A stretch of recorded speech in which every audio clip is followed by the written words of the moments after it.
kebetulan saya pulang, situasi rumah itu sudah kacau balau. Sudah saya ingin bangkit orang tua, saya pulang ke rumah orang tua udah pada pisah, kakak-kakak saya juga udah pada merantau jadinya dari orang tua pisah. Jadi niat saya ingin membahagiakan, tiba-tiba niat saya itu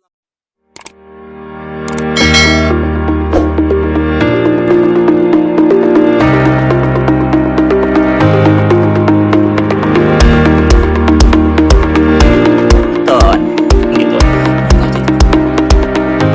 Thank you so much. Assalamualaikum warahmatullahi wabarakatuh. Waalaikumsalam warahmatullahi wabarakatuh. Wah, ini anyway kayaknya kamu bakal mau ngasih YouTube Dunia Aska ini ya. Sepertinya begitu. Oh Ambil alih. iya. Diberi kesempatan mengambil alih untuk mengucapkan salam. Oke, tapi tamu itu adalah seseorang yang istimewa tentunya ya. Tentu. Karena dia istimewanya pemirsa, kita tuh pengen tahu seistimewa apa sih dia. Tapi sebelum kita tahu nih ya, seistimewa apa sih Anda? Tentunya kita tahunya dari cita-cita kamu ya. Iya. Kamu nggak apa-apa cerita di sini. Sepertinya kalau sedikit saja mungkin boleh. Wah sedikit ya. Iya. Kalau banyak-banyak kalau digali-gali. Kalau Gitu. digali-gali nanti keburu malam. Kayaknya saya bakal video ini saya buat sampai malam gitu karena bermalam dengan orang istimewa ya kan. Oke pemirsa, daripada ngalor ngidul dia mulai grogi, nanti dia bakal meleleh. Kita langsung tanya dulu, siapa sih namanya Om? Om. Lebih ke adek bang, lebih ke adek. Adek ya? Nggak merasa tuh adek gua. Silakan perkenalan. Baik, perkenalkan saya Akmal Marzuki, kelahiran dari Sumatera Barat, tapi berdarah asli Batak. Berdarah asli Batak, kemudian di sekelilingnya orang Belanda begitu. Sekelilingnya bukan Belanda sih, Ya. lebih ke Jawa-Jawaan. Oh iya, ke Jawa-Jawaan atau memang orang Jawa? Emang Jawa. Oh, Kami tinggal di komplek-komplek imigran gitu. oh gitu. Imigran? Ya. Bukan. Migrasi. Ya? Imigran migrasi. Transmigrasi Pak. Oh iya. Pemirsa, ini memang itu Dunia Aska ini super gep banget. Jadi kita bisa menjebak siapapun yang dulunya waras Jadi ya seperti jadi ini. blank gitu ya. Oke pemirsa. Jadi kamu tuh sebenarnya berada lingkungan orang-orang Jawa. Wow, senang banget sih sebenarnya kamu. Orang tua dari Batak, kemudian kamu tinggal Di di Minang. di ranah Minang, tetapi sebenarnya lingkungannya dari orang Jawa. Iya. Tapi nggak usah kita tanya. Nah, tadi takutnya nanti dia nggak bisa bahasa Mandeling, terus dia nggak bisa bahasa Minang, terus dia nggak bisa bahasa Jawa. Oke, karena kita hari ini bukan cerita tentang bahasa ya. Nah, saya pengen kamu tuh cerita sedikit bagaimana sih masa kecilmu. Masa kecil saya. Kita masa kecilnya dari baru lahir atau langsung plong? Ya, maksudnya kan kalau kamu baru lahir, ya mungkin kondisi gitu. Kalau kamu baru lahir misalnya kondisi keluarga sedang gimana atau gimana gitu. Atau mungkin aku ceritanya waktu aku 5 tahun gitu. Pokoknya masa kecil gitu. Oke. Waktu SMK. Iya. Itu udah kecil banget. Itu udah ya masa kecil saya nggak ada yang spesial. Oh, nggak ada yang penting ya, spesial. ada yang penting. Mohon maaf, ini pertanyaan kemana, jawabannya kemana. Oke, berarti pertanyaan kita ubah ya kan. Nah, kisah yang spesial yang kamu ingat waktu itu adalah ketika kamu di SMK ya. Iya. Oke, boleh cerita. Cerita saya di SMK itu sepertinya memang cukup biasa sih bagi orang yang tidak kenal saya. Tapi menurut saya itu spesial karena itu benar-benar mengubah hidup saya.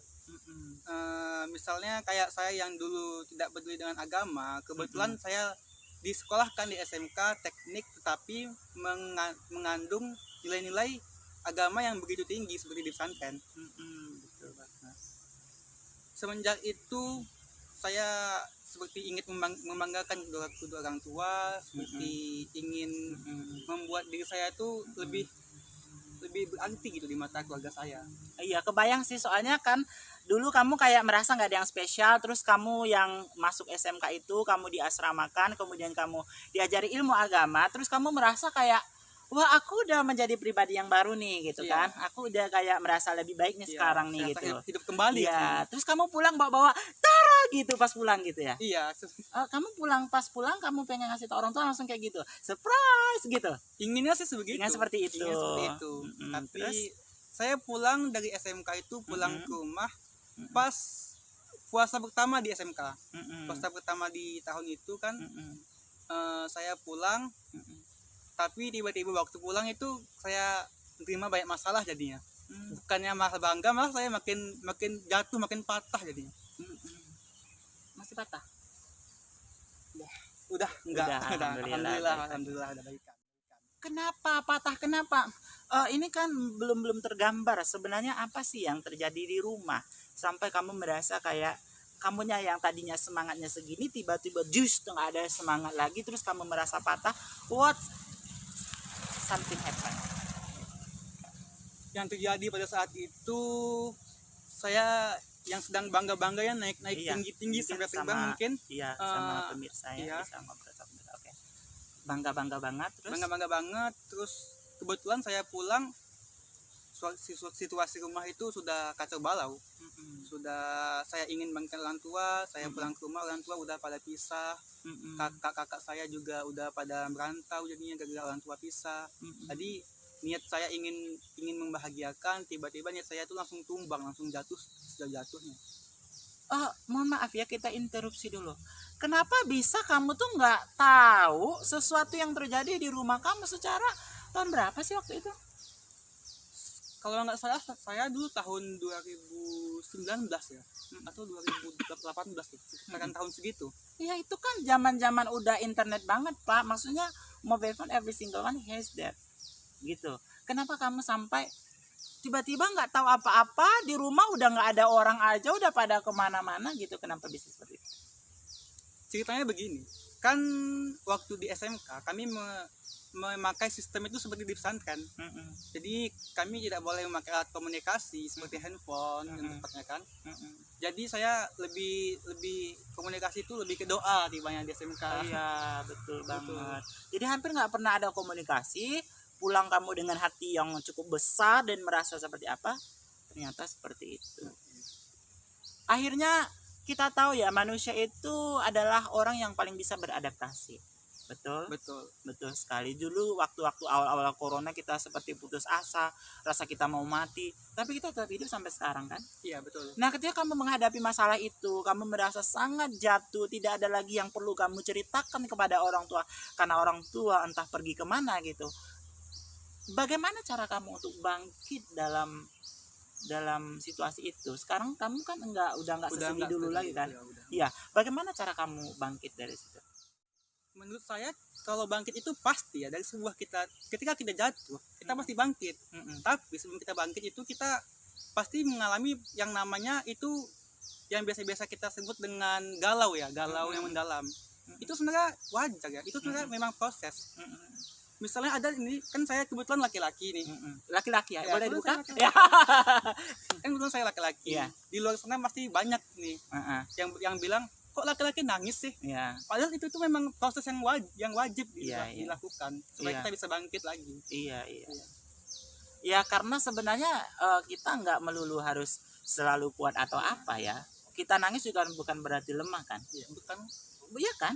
Karena Tuhan menciptakan air mata itu untuk menangis bukan sih? Ya, Atau untuk memandikan orang. hati kan bukan milik wanita aja.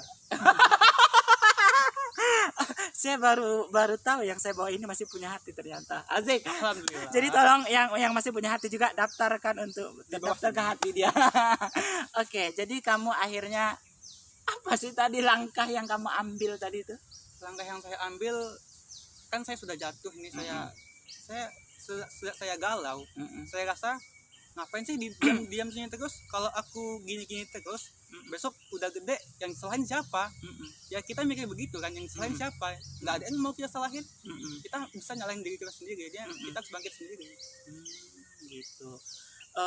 Self awareness ya, itu adalah sesuatu yang baik ya, kesadaran diri sendiri. Nah itu yang paling bagus. Saya juga belajar bahasa Inggris melalui tahap yang seperti itu sih. Kamu keren banget. Nah ini kan kamu sudah mengalami masalah itu ya, kamu sudah cerita bagaimana kamu bangkit, bahwasanya kamu harus ya punya kesadaran diri seperti itu. Pertanyaan saya adalah dari semua permasalahan yang kamu hadapi, apakah kamu memiliki rasa yang sesuatu yang mungkin dendam atau sesuatu yang tidak mengenakan terhadap keluarga? Kalau mas dendam sih kayaknya saya nggak punya